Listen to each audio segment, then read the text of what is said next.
오늘 우리에게 주신 하나님의 말씀은 구약성경 창세기 35장 1절부터 7절 말씀입니다. 하나님이 야곱에게 이르시되 일어나 베델로 올라가서 거기 거주하며 내가 내 형 에서의 낯을 피하여 도망하던 때에 내게 나타났던 하나님께 거기서 제단을 쌓으라 하신지라. 야곱이 이에 자기 집안 사람과 자기와 함께한 모든 자에게 이르되 너희 중에 있는 이방 신상들을 버리고 자신을 정결하게 하고 너희들의 의복을 바꾸어 입으라. 우리가 일어나 베델로 올라가자. 내 환난 날에 내게 응답하시며 내가 가는 길에서 나와 함께 하신 하나님께 내가 거기서 제단을 쌓으려 하노라 하매, 그들이 자기 손에 있는 모든 이방 신상들과 자기 귀에 있는 귀고리들을 야곱에게 주는지라. 야곱이 그것들을 세겜 근처 상수리 나무 아래에 묻고 그들이 떠났으나 하나님이 그 사면 고울들로 크게 두려워하게 하셨으므로 야곱의 아들들을 추격하는 자가 없었더라. 야곱과 그와 함께한 모든 사람이 가나안 땅 루스 곧 베델에 이르고 그가 거기서 제단을 쌓고 그것을 엘 베델이라 불렀으니 이는 그의 형의 낯을 피할 때에 하나님이 거기서 그에게 나타나셨음이더라. 아멘. 사랑하는 여러분, 혹시 여러분의 삶 가운데 세겜과 같은 자리가 있지 않으십니까? 세겜은 겉으로 보기엔 좋은 것입니다. 안정되고 풍족하고 평안해 보입니다. 그러나 성경에서 세겜은 언제나 위험한 선택, 영적으로 안일해지는 자리를 상징합니다. 지난주 창세기 34장에서 보았듯이 야곱은 세겜에서 잠시 안수를 했지만 결국 딸 디나의 사건, 시몬과 레위의 살인, 주변 족속들의 보복 위협이라는 큰 두려움을 맞이하게 됩니다. 우리 인생도 그렇지 않습니까? 이제 좀 편안해졌다라는 생각하는 그 순간 예상치 못한 문제가 우리를 덮칠 때가 있습니다.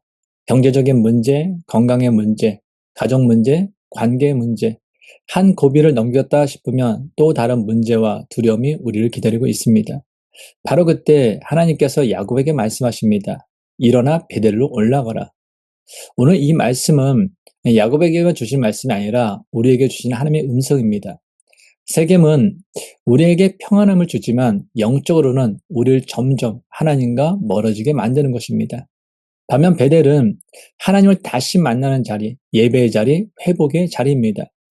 오늘 말씀을 통해 우리는 야곱의 이야기를 따라가며 세겜을 떠나 베델로 올라가는 삶이 무엇인지 함께 나누고자 합니다. 그리고 이 말씀을 통해 하나님께서 원하시는 진정한 예배와 관계 회복의 길을 발견하게 되기를 소망합니다. 야곱의 딸 디나가 세겜 땅에서 강간을 당한 후 이를 복수하기 위해 시므온과 레위가 주도하여 할례를 미끼로 세겜과 그의 아버지 하몰 그리고 세겜 속 모든 남자를 살해하는 일이 벌어졌습니다.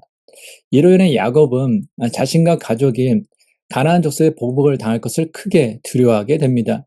창세기 34장 30절 말씀입니다. 야곱이 시므온과 레위에게 이르되 너희가 내게 화를 끼쳐 나로 하여금 이 땅의 주민 곧 가나안 족속과 브리스 족속에게 악취를 내게 하였도다. 나는 수가 적은즉 그들이 모여 나를 치고 나를 죽이리니 그러면 나와 내 집이 멸망하리라. 야곱은 과거 형 에서를 속인 후 형이 나를 죽이지 않을까라는 그 두려움 속에서 20년을 떠돌며 살았습니다. 그러나 하나님의 은혜로 형과 화해하게 되어 드디어 평안을 누리게 되었습니다. 근데 이번에는 형 에서보다 더 강한 세력인 가나안 족속의 보복을 두려워하는 상황에 놓이게 되었습니다. 이것이 바로 인생의 현실입니다. 우리가 잘못한 탓이든 아니면 주변의 상황이나 다른 사람들로 인한 것이든 이 땅에서 우리의 삶은 늘 평탄하지만은 않습니다. 한 문제가 해결되었다라고 생각하는 그 순간 또 다른 어려움이 우리 앞을 가로막곤 합니다. 그러나 중요한 사실은 문제 없는 인생을 꿈꾸는 것이 아니라 문제 속에서도 하나님을 바라보는 믿음을 가지는 것입니다. 성경은 이렇게 말씀합니다. 시편 46편 1절 말씀입니다. 하나님은 우리의 피난처시요 힘이시니 환난 중에 만날 큰 도움이시라. 아멘. 그렇습니다.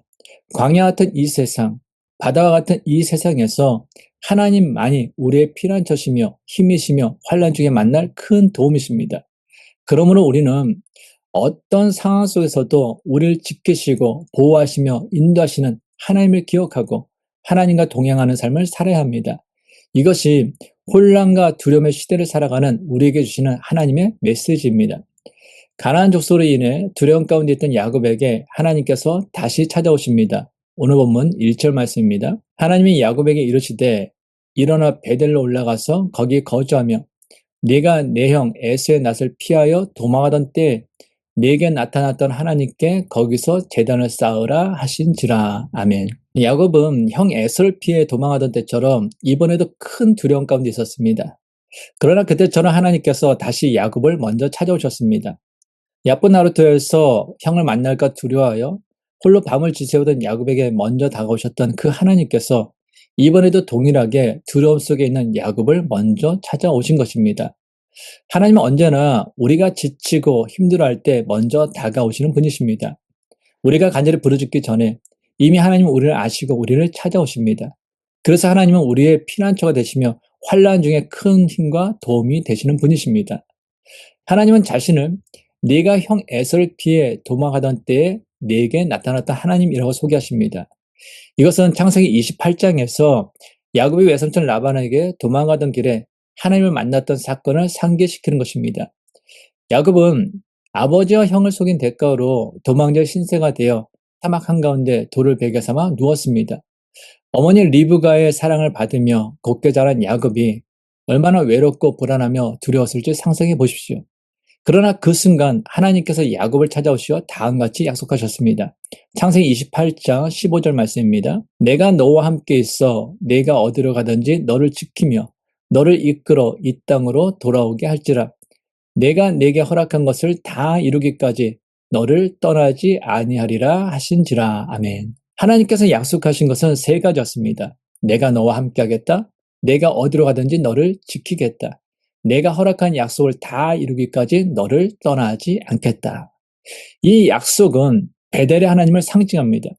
야곱이 가장 연약하고 고독할 때 아무도 의지할 것이 없을 때 만나게 된 하나님이셨습니다. 하지만 문제는 야곱이 베델의 하나님을 잊어버렸다라는 것입니다. 형 에서와 화해하고 삶이 평안해지고 재물이 많아져 여유가 생기자 그는 하나님을 찾지 않았습니다. 여기가 좋사오니 하며 베델로 올라가 제단을 쌓는 일을 미루고 세겜 땅에 머무르며 안락한 삶을 즐기다가 결국 더 큰 두려움을 맞이하게 되었습니다. 이는 오늘 우리 모습과도 같습니다. 힘들고 어려울 때는 눈물로 기도하며 하나님의 은혜를 구하지만 삶이 안정되고 풍족해지면 은혜를 잊어버리고 세상에 안주하려 합니다. 그러나 평안 속에서 하나님을 잊을 때 오히려 더 큰 두려움이 우리 앞에 닥칠 수 있습니다. 하지만 감사한 것은 야곱이 하나님을 잊었어도 하나님은 야곱을 잊지 않으셨다라는 사실입니다. 마치 자식은 부모를 잊고 지낼 수 있어도 부모는 자식을 한순간도 잊을 수 없는 것처럼 말입니다.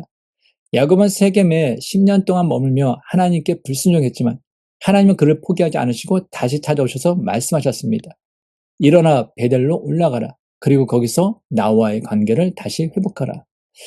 여러분도 이런 경험을 해보지 않으셨습니까? 내 힘으로는 도저히 걸어갈 수 없는 그 막다른 골목에 서 있을 때 내가 붙들고 있던 모든 것들이 다 무너져 내리고 이제는 내 손을 잡아줄 사람조차 없는 그 깊은 절망의 자리에서 하나님께서 나를 붙드셨던 순간 말입니다. 지친 나의 어깨를 주님이 어루만져 주시고 나를 일으켜 세워주셨던 그때를 기억하지 않습니까? 그런데 어느덧 우리의 삶이 풍족해지고 기대어 쉴 언덕이 생기고 사람들의 인정을 받고 명성과 지위가 쌓이기 시작하면 우리를 붙잡아 주셨던 하나님을 잊어버리기 쉽습니다.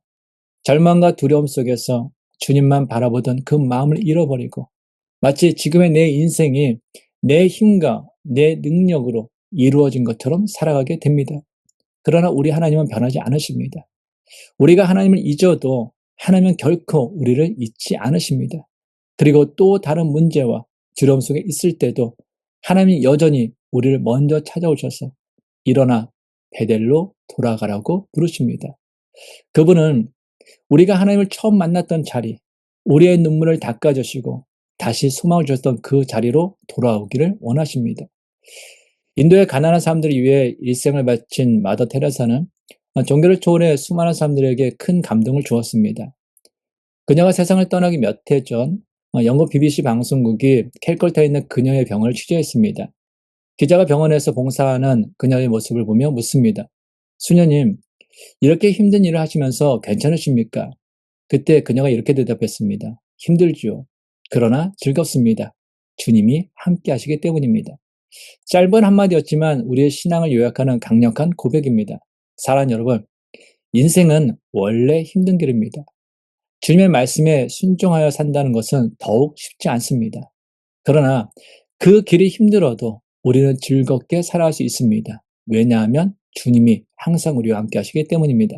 마태복음 28장 20절 하반절 말씀입니다. 내가 세상 끝날까지 너희와 항상 함께 있으리라. 아멘. 세상 끝날까지 우리와 함께 하신다는 그 주님의 약속을 말씀을 믿는 사람은 어떤 상황 속에서도 두려움 대신 평안을 누리고 불평 대신 감사하며 고난 속에서도 소망을 붙들 수 있습니다. 오늘 본문 3절 말씀입니다. 우리가 일어나 베델로 올라가자. 내 환난 날에 내게 응답하시며 내가 가는 길에서 나와 함께 하신 하나님께 내가 거기서 제단을 쌓으려 하노라 하며 야곱은 가장 힘들고 외로웠던 순간에 찾아오셔서 위로와 힘을 주시고 소망을 주셨던 베델의 하나님을 다시 만납니다. 그리고 마침내 세겜을 떠나 베델로 올라가기로 결심합니다. 이 결단은 단순한 이사가 아니라 깨졌던 하나님과의 관계를 다시 회복하기로 한 믿음의 결단이었습니다. 베델은 히브리어로 하나님의 집이라는 의미입니다. 하나님과의 관계를 회복하는 길은 결국 하나님의 집으로 돌아가는 것을 의미합니다. 예수님께서 말씀하신 탕자의 비유를 한번 생각해 보십시오. 탕자가 아버지의 집을 떠나 모든 것을 허랑방탕하게 쓰고 결국 거지가 되었습니다. 그러나 아버지와 관계가 회복된 것은 오직 아버지의 집으로 다시 돌아갔을 때였습니다. 아무리 멀리서 죄를 뉘우치고 아버지를 그리워하며 눈물을 흘려도 만일 아버지의 집으로 돌아가지 않았다면 관계 회복은 일어나지 않았을 것입니다. 탕자가 집으로 돌아왔을 때 아버지는 달려나가 두 팔을 벌리고 그를 끌어안으며 잃어버렸던 내 아들이 다시 돌아왔다라고 기뻐하셨습니다. 사랑하는 여러분, 이것이 바로 하나님께서 우리를 향해 기다리시는 마음입니다. 하나님과의 관계를 회복하려면 야곱처럼 하나님의 집으로 다시 올라가는 결단이 필요합니다. 이처럼 야곱은 가족과 함께 베델로 올라가기로 결단합니다. 그러나 이것은 단순히 장소를 옮기는 문제가 아니라 하나님을 예배하는 자리로 돌아가는 결단이었습니다. 우리 역시 마찬가지입니다. 하나님과의 관계가 좋을 때는 교회에 오는 발걸음이 가볍고 예배가 기쁩니다. 그러나 마음이 힘들고 하나님과 멀어질수록 교회에 오는 것이 점점 어렵습니다. 1시간 예배 드리는 것도 힘들고 교인들을 만나는 것도 부담스럽고 심지어 목사 얼굴 보는 것도 힘들어집니다. 그러다 보면 서서히 예배를 빠지게 되고 교회에서 멀어지게 됩니다. 그러나 여러분, 예배 없이 하나님과의 관계 회복은 불가능합니다. 예배 자리를 떠난 채 하나님과 친밀한 관계를 유지할 수 없습니다. 그러므로 힘들고 지치고 상황이 어렵더라도 우리의 발걸음은 다시 하나님의 집을 향해야 합니다. 야곱이 베델로 올라가 제단을 쌓았던 것처럼 우리 역시 예배의 자리, 공동체의 자리로 돌아올 때 하나님과 관계가 새롭게 회복됩니다. 그런데 하나님 관계를 회복하기 위해 하나님의 집 베델로 올라가기로 결심한 야곱은 단순히 베델로 올라가는 것만을 충분하지 않다라는 사실을 알았습니다. 그래서 그는 자기 집안과 자기 함께한 모든 사람들에게 다음같이 명령합니다. 오늘 본문 2절 말씀입니다. 야곱이 이에 자기 집안 사람과 자기와 함께한 모든 자에게 이르되 너희 중에 있는 이방 신상들을 버리고 자신을 정결하게 하고 너희들의 의복을 바꾸어 입으라. 첫 번째로 야곱은 너희 중에 있는 이방 신상들을 버리라고 명령했습니다. 라헬이 아버지 집을 떠날 때 훔쳐온 수옷인 그 드라빈 사건을 통해서 알 수 있듯이 야곱의 가족은 바단 아람에서 20년을 지낸 동안 우상 숭배의 영향을 받았습니다. 게다가 약 10년 동안 세계에 머무는 동안에도 가나안의 우상문에 물들어 있었습니다. 그러나 여러분, 하나님께서 가장 미워하는 것 중에 하나가 바로 우상 숭배입니다. 출애굽기 20장 3절부터 5절 상반절 말씀입니다. 너는 나 외에는 다른 신들을 내게 두지 말라. 너를 위하여 새길 우상을 만들지 말고 또 위로 하늘에 있는 것이나 아래로 땅에 있는 것이나 땅 아래 물속에 있는 것에 어떤 형상도 만들지 말며 그것들에게 절하지 말며 그것들을 섬기지 말라. 아멘. 하나님께 예배하기 위해서는 먼저 우리 마음을 점령하고 있는 작은 우상들을 버려야 합니다. 돈, 명예, 자녀, 취미, 성공, 심지어 나 자신까지도 하나님보다 앞세울 때 그것은 우상이 됩니다. 두 번째로 야곱은 가족들에게 자신을 정결하게 하라고 명령했습니다. 여기서 정결은 단순히 몸을 씻는 행위가 아니라 죄를 회개하고 마음을 새롭게 하는 것을 의미합니다. 시편 51편 10절 말씀입니다. 하나님이여 내 속에 정한 마음을 창조하시고 내 안에 정직한 영을 새롭게 하소서. 아멘. 하나님께 나아가기 위해서는 먼저 우리의 마음을 씻어야 합니다. 내 안에 쌓인 미움, 용서하지 못하는 마음, 탐욕, 교만, 세상의 욕심을 내려놓고 겸손히 하나님 앞에 서는 것, 그것이 정결의 의미입니다. 마지막으로 야곱은 또한 가족들에게 의복을 바꿔 입으라고 명령했습니다. 이스라엘 문화에서 옷은 신분과 정체성을 상징했습니다. 옛 옷을 벗고 새 옷을 입는 것은 과거의 죄와 옛생활을 버리고 새로운 삶, 새로운 정체성으로 살아가겠다라는 결단을 의미합니다. 사도 바울도 이렇게 이야기합니다. 에베소서 4장 22절부터 24절 말씀입니다. 너희는 유혹의 욕심을 따라 썩어져가는 구습을 따르는 옛사람을 벗어버리고 오직 너희의 심령이 새롭게 되어 하나님을 따라 의와 진리의 거룩함으로 지으심을 받은 새 사람을 입으라. 아멘. 사랑하는 여러분, 우리가 하나님을 만나기 위해서는 우상을 버리고 마음을 정결하게 하고 새 옷을 입는 결단이 필요합니다. 야곱의 가족들이 그렇게 준비했을 때 그들은 비로소 베델에 올라가 하나님께 온전한 예배를 드릴 수 있었습니다. 구약에는 5가지 제사가 있습니다. 번제, 소제, 속죄제, 속건제, 화목제입니다. 그중 대표적인 제사가 바로 번제입니다. 레위기 1장 6절부터 9절 말씀입니다. 그는 또 그 번제물에 가죽을 벗기고 각을 뜰 것이요. 제사장 아론의 자손들은 제단 위에 불을 붙이고 불 위에 나무를 버려놓고 아론의 자손 제사장들은 그 뜬각과 머리와 기름을 제단 위에 불 위에 있는 나무에 버려놓을 것이며 그 내장과 정강이를 불로 씻을 것이요. 제사장은 그 전부를 제단 위에서 불살라 번제로 드릴지니 이는 화제라 여호와께 향기로운 냄새니라. 아멘. 번제는 제물의 가죽을 벗기고 각을 뜨고 내장까지 깨끗이 씻은 뒤 불태워드리는 제사였습니다. 이 제물은 내 죄를 대신하여 드려지는 것입니다. 그러므로 제물의 가죽을 벗기고 각을 뜰 때 내가 지은 죄 때문에 누군가의 생명이 대신 희생되고 있구나라는 마음의 아픔을 느끼지 않을 수 없었을 것입니다. 내장을 씻는 행위는 단순한 의식이 아니라 겉으로 드러난 죄뿐만 아니라 마음 깊은 곳의 죄까지 깨끗이 씻어야 함을 상징하는 것이었습니다. 이처럼 참된 예배란 단순히 몸만 와서 앉아있는 것이 아닙니다.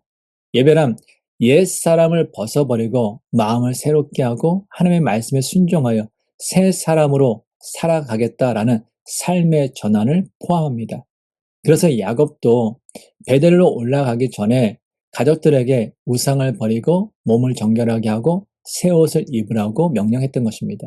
그렇다면 오늘 우리들이 드려주는 예배는 어떻습니까? 우리는 몸만 혹시 예배당에 앉아서 예배를 드리고 있지는 않습니까?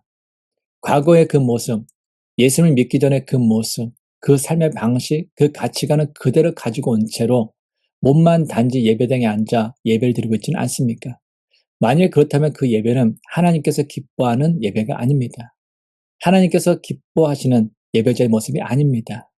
하나님께서 오늘 찾으시는 예배자는 나의 과거의 삶은 다 이제는 잊어버리고 다 벗어버리고 하나님의 자녀로서 새롭게 태어나 하나님께서 주신 말씀에 순종하며 하루하루 하나님을 영화롭게 하는 일상의 삶에서 하나님을 예배하는 자로 살아가는 그 삶입니다. 그래서 진정한 예배는 예배당에서 완성되는 것이 아니라 예배당 밖, 일상의 삶, 가정, 직장, 학교, 사회에서 이루어지는 것입니다.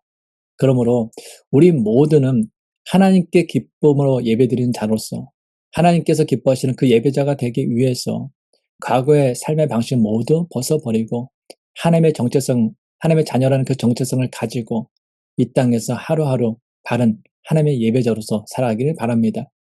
야곱과 그의 가족이 우상을 버리고 정결하게 하며 베델로 향하자 놀라운 일이 일어났습니다. 오늘 본문 5절 말씀입니다.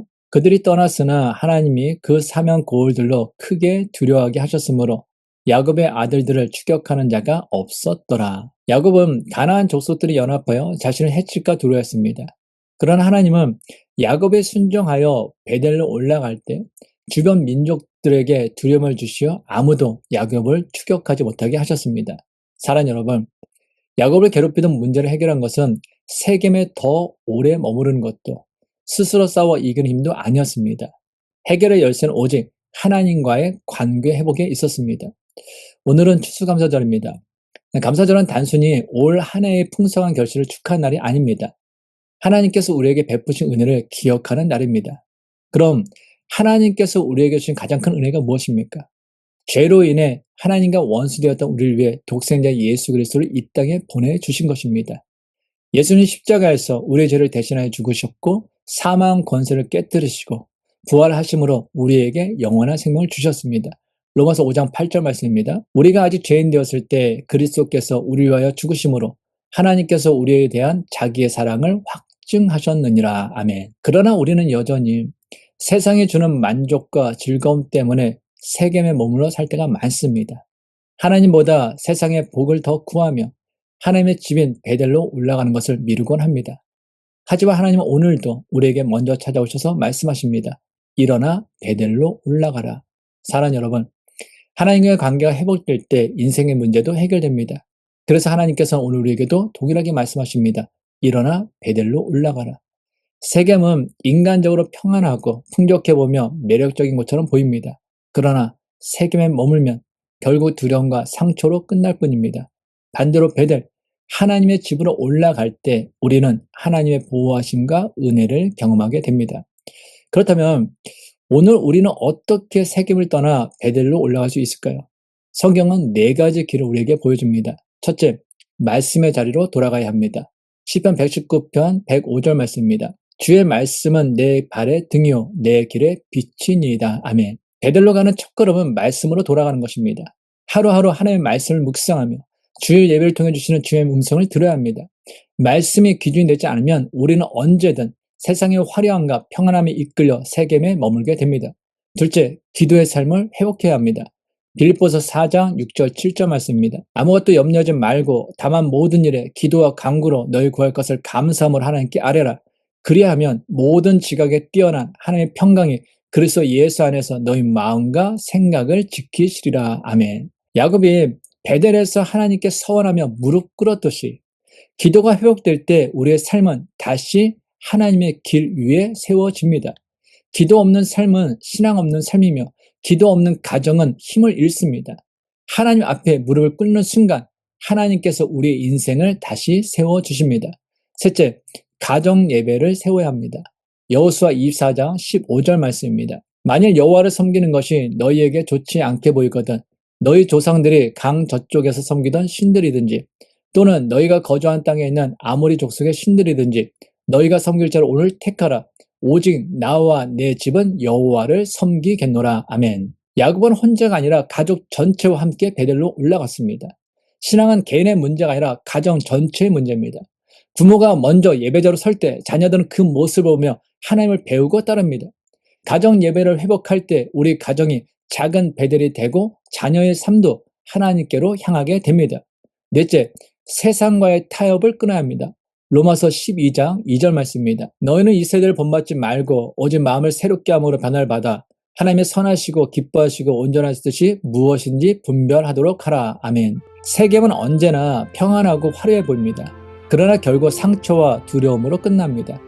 우리를 하나님과 멀어지게 하는 세상의 달콤한 유혹과 안일한 타협을 과감히 끊어내야 합니다. 베델의 길은 때로는 힘들어 보일 수 있습니다. 그러나 그 길 끝에는 하나님의 임재와 평안이 있습니다. 그러므로 사랑하는 여러분, 오늘 주님의 음성을 들으셨다면 더 이상 미루지 마십시오. 바로 오늘이 세겜을 떠나 베델로 올라가야 할 때입니다.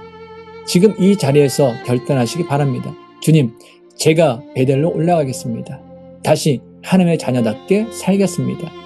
하나님은 우리의 결단을 기뻐하시며 우리의 삶을 새롭게 하시고 우리의 가정을 세워주실 것입니다. 베델로 올라가는 그 길이 하나님의 은혜와 평안을 누리는 길임을 믿으시기 바랍니다. 하나님 아버지, 오늘 말씀을 통하여 우리의 삶을 돌아보게 하심을 감사합니다. 주님, 우리의 마음이 세겜에 머물러 있었음을 고백합니다. 세상이 주는 평안함과 유혹에 안주하며 주님을 잊고 살았던 우리의 연약함을 용서하여 주옵소서. 그러나 오늘 말씀을 통해 다시금 베델로 올라가라 하시는 하나님의 음성을 들었습니다. 이 시간 우리의 마음을 주님 앞에 드립니다. 우리를 붙잡고 있는 우상들을 내려놓게 하시고 우리의 생각과 마음과 삶을 정결하게 씻어 주옵소서. 다시 하나님의 집으로 올라가 예배하는 예배자가 되게 하시고 말씀과 기도로 날마다 주님과 동행하는 삶을 살게 하옵소서. 우리의 가정이 작은 베델이 되게 하시며 자녀들의 말씀이 굳게 서서 믿음의 유산을 이어가게 하옵소서. 또한 세상의 달콤한 유혹을 과감히 끊어내고 하나님의 뜻을 따라 살아가는 거룩한 하나님의 자녀가 되게 하옵소서. 특별히 오늘 추수감사절을 맞아 한 해 동안 베푸신 은혜와 사랑을 기억하며 감사드립니다. 우리의 삶과 가정과 교회와 공동체 위에 늘 주님의 은혜와 평강이 넘치게 하옵소서. 이제는 우리 주 예수 그리스도의 은혜와 죄인된 우리를 끝까지 사랑하시어 독생자를 내어주신 하나님 아버지의 무한하신 사랑과 오늘도 우리의 마음을 새롭게 하시고 베델로 인도하시는 성령 하나님의 감화와 교통하심이 오늘 말씀을 따라 세겜을 떠나 베델로 올라가 하나님의 집에서 예배자로 살기를 결단하는 모든 하나님의 사람들과 그 가정과 자녀들과 일터 위에 또한 올 한 해 동안 베푸신 은혜를 기억하며 감사로 주님께 나아가는 모든 심령 위에 지금부터 영원토록 함께 하시기를 간절히 축원하옵나이다. 아멘.